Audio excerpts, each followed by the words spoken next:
The afternoon sun blazed down on the dusty parking lot of Pop's garage, where the gas pumps were all... The prices were fair, and not much else had changed in 30 years. It sat right on the edge of a 2-lane highway in rural Oklahoma, the kind of place truckers stopped to fill up, and locals came to swap stories. The air smelled of gasoline and hot asphalt, and the only sound was the hum of the ice machine inside the small convenience store.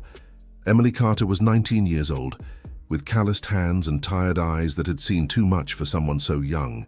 She'd aged out of the foster care system on her 18th birthday, with nothing but a duffel bag full of clothes and $200 from her last caseworker. No family, no home, no one waiting for her anywhere in the world. She'd been working at Pop's for 11 months now, saving every penny she could for the dream that kept her going. State College. Now, before we go any further, if you believe in kindness and second chances, and standing up for what is right, make sure to like, comment, share, and subscribe to this channel, and tell us in the comments where you're watching from. Because stories like this remind us that the universe has a way of rewarding those who give without expecting anything in return.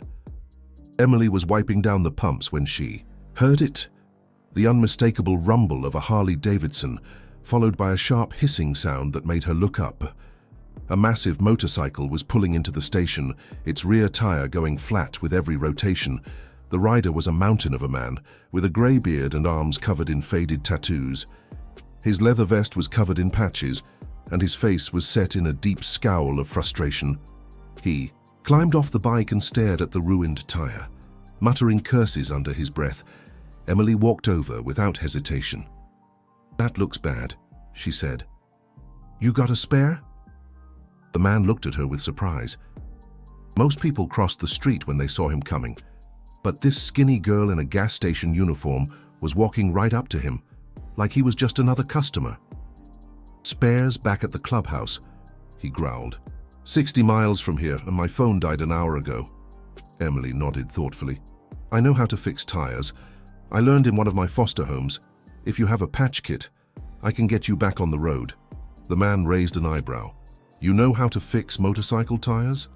"I know how to fix anything that's broken," Emily said simply.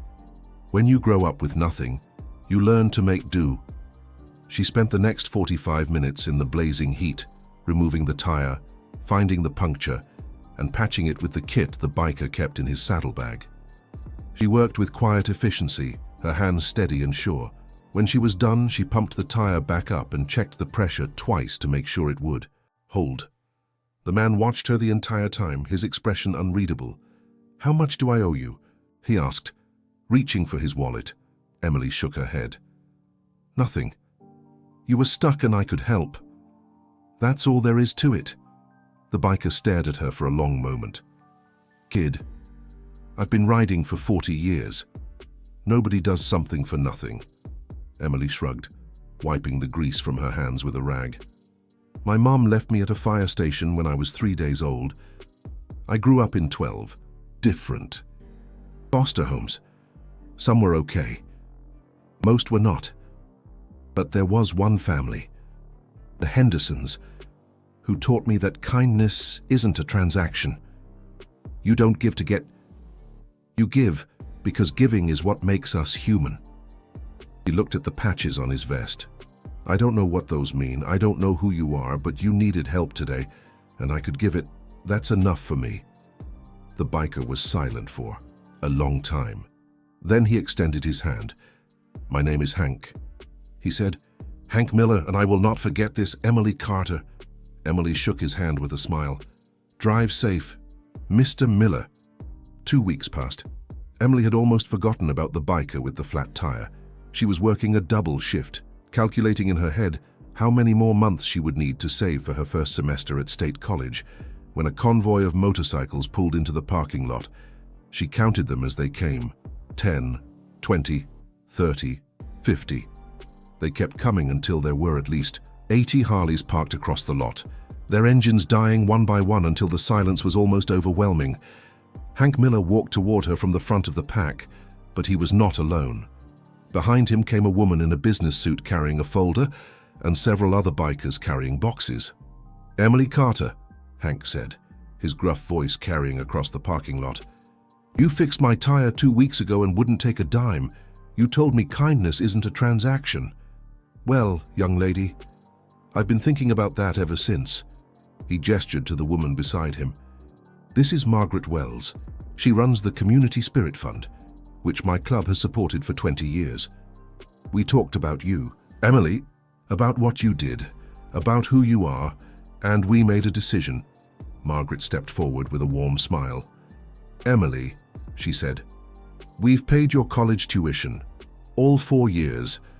Any school you want to attend, books, housing, everything, it's fully covered." Emily felt her legs go weak. She grabbed the pump handle to steady herself. "I don't understand," she whispered. Hank put a hand on her shoulder. "You told me you give because giving is what makes us human. You know who taught me the same thing? My grandmother. She was an immigrant who came here with nothing and built a life through hard work and kindness. She would have loved you, Emily, and she would have wanted me to do exactly this." He handed her an envelope. "Inside is the scholarship paperwork. There's also a phone number. If you ever need anything, day or night, you call that number.